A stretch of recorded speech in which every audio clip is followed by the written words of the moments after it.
wafti ballaaran oo hogaaminaya madaxweyne ku-xigeenka Soomaaliland Cabdiraxmaan Ismaaciil Saylici ayna weheliyaan wasiirada gaashaandhigga iyo kheyraadka biyaha taliyaha guud ee ciidamada militariga Soomaaliland Sareeya Gaas Nuux Ismaaciil Taani iyo sidoo kale wasiir ku-xigeenka wasaaradda warfaafinta ayaa soo gaaray magaalada Laascanood ee xarunta gobolka Sool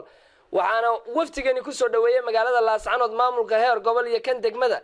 iyagoona waftigani markii ay soo gaareen magaalada Laascanood uga sii gudbeen jiida hore ee deegaanka Tukaraq halkaas ay ku sugan yihiin ciidamada Soomaaliland dhawaana ay la wareegeen gacan ku haynteeda kadib markii dagaal ku dhexmaray ciidanka Puntland waxaana madaxweyne ku-xigeenka iyo wafdigiisa markii ay halkaas gaareen uga warbixiyay saraakiisha ciidamada militariga Soomaaliland ee ku sugan jiida hore ee deegaanka Tukaraq ciidanka qaranka uu halkan digay oo qabsaday 7 bishan muxuu ahaa bisha koobaad 8 halkaas oo aanay iska caabin badan la kulmin isla markaana si habsami ah ay u qabsadeen dadka deegaanka joogana sidii dhaqanka u ahay si fiican loogu soo dhaweeyay madaxa hoggaanka madaafiicda goobta ahna imiga taliyaha jiidani halkan joogno waxaan leeyahay ciidanka qaranka ee jiidan ku sugan waxa uu harsan xuduudii 7 kiiloomitir ayaa noo harsan xadkii Soomaaliland ay lahayd degmada madaxweyne halkan waxa jooga ciidankii qaranka dowladda Soomaaliland oo gudanaya waajibkiisa qaran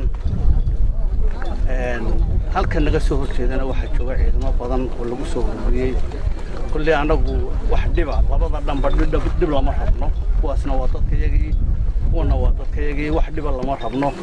laakiin waxa weeyaan waxa la isla maandhaafiyay waxa weeyaan war xadkaygii baan tagayaa iyo tagi maysid imika waajibkeena koowaad waxa weeyaan halkan inaan joogno walaalihiina waxaan leenahay annagu halkaasaan joognaa wixiina nabadan ku dhamaysanay aan leenahay wasiirka gaashaandhigga iyo sidoo kale madaxweyne ku-xigeenka Soomaaliland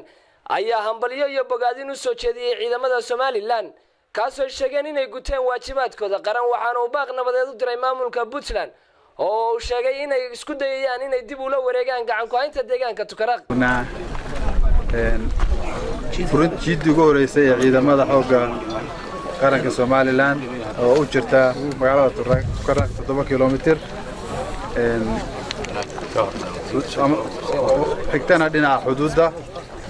sidii laga dhawaajiyay wali xuduudeena waxaan u jiraa in ka badan 70 kiiloomitir 70 kiiloomitir in xuduudeena u jiro waxaanu uga joognaa oo hadda uga maqanahay xeerin nabadgelyo iyo inaynu kala badbaadinta ummadda Soomaaliyeed